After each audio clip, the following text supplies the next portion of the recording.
1976 අප්‍රේල් මාස 29 වන දින මෙලොව එළිය දුටු ලලිත් ජයසිංහ නැමැති කුඩා දරුවා 30 වසරක් පැවති කුරිරු යුද්ධයේදී අනිකා වෙනුවෙන් සිය ජීවිතය පුද දෙන්නට තරම් වීරයෙකු වේයයි දෙමව්පියන්වත් නොසිතන්නට ඇත. සුවහසක් මිනිසුන් වෙනුවෙන් සිය පෞද්ගලිකත්වය අමතක කොට සිය ජීවිතයෙන්ම කැප වූ මිනිසෙකුගේ කතාවයි මේ.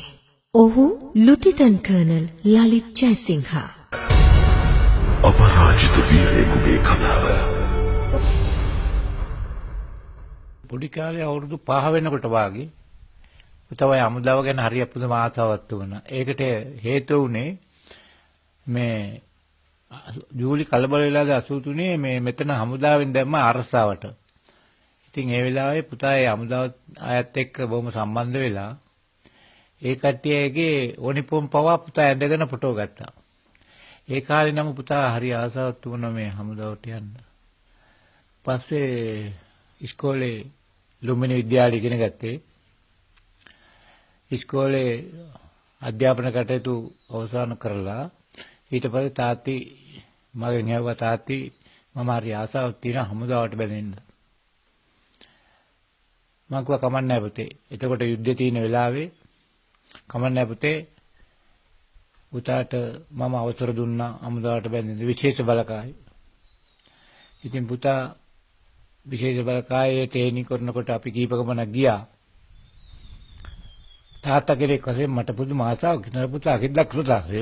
පියවරුන්ගේ සෙනෙහස දරුවන්ට එලිපිට නොදැනුණත් එය හදවතින් දරා සිටින පියවරුන් බොහෝ දේ විටක තම දරුවන්ගේ අනාගතය වෙනුවෙන්ද විටක දරුවන් නිසා සමාජයට සිදුවන මෙහෙවර වෙනුවෙන්ද කැප කරන්නේ දරුවන්ට මෙන්ම සමාජය වෙනුවෙන් ඇති ආදරය වටහාගෙන නැති නිසාය.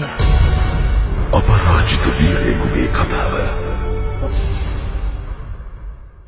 රැකියාවකට යන්න ඕනේ කිව්වා. ඊට පස්සේ කොහොම හරි අපි රස්සාවකට යන්න ඇප්ලිකේෂන් දානවා මෙයා අපිට හොරෙන් දාලා ආමියකට ඊට පස්සේ දාලා ඊට පස්සේ ඒක ඇප්ලිකේෂන් එක යට ඉන්ටර්විව් ඇවිත් ඉන්ටර්විව් යන දවසේ තමයි මට කිව්වේ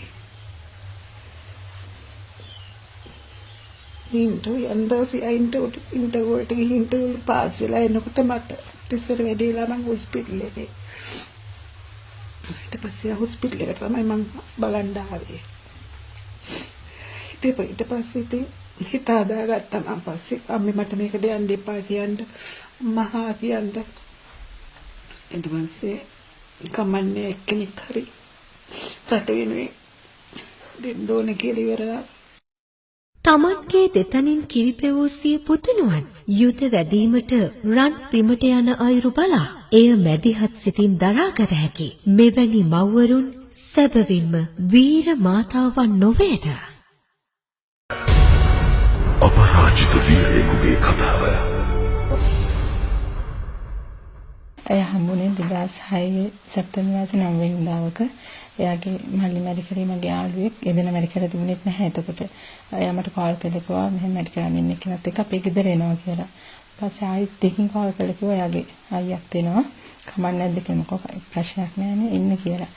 ඊට පස්සේ කොහමද ඒ දෙන්න ඒගොල්ලෝ ආවා. එනකොට ඉස්සෙල්ලාම අපේ ගෙදරට ගොඩුනේ ලලිත් අයියා. මට අදටත් මතකයි hina වෙගෙන බොහොම අර කාලයක් දැකලා තියෙන බොහොම ලෙන්ගතුකමින් hina වෙලා අපේ ගෙදරට ගොඩුන මං හිතුවේ මෙයා තමයි මේ යාළුවගේ මැරිකන් ඉන්නේ කියලා. ඊට පස්සේ මේ එදෙන පිටිපස්සේ හිටිය අයියා තමයි ඉස්සෙල්ලාම ආවේ. ඇවිල්ලා බොහොම හොඳට කතා කරලා මේ පස්සේ තමයි දැනගත්තේ මෙයා තමයි අයියා කියලා.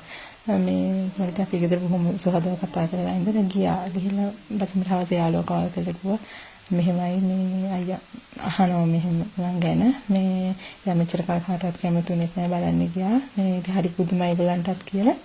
ඊපස්සේ නම්බර් එක දෙන්නද කියලා මට දැක්ක පාට බයයි නම්බර් එක දෙන්නද කියනත් මම ඉතින් මොකද උත්තරයක් දුන්නේ නැහැ. ඊපස්සේ පොහොර උදේ යාළුවා කෝල් කළා කරන්න දෙයක් නැහැ. නම්බර් එක දුන්නා මටත් බේරෙන්න බෑ.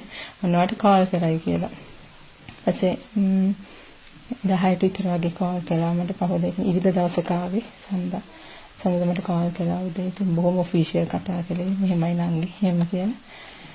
මම හිතන්නේ දායේ සැප්තැම්බර් 10 වෙනිදා කතා කරපු දවසේ ඉඳන් මෙයා මට අන්තිමට කතා කළේ නවම්බර් 18 වෙනකන් හැම දවසකම පුළුවන් හැම මොහොතකම මට කතා කළා. ඔයලා බැලුවා බොහොම ආදරෙන්.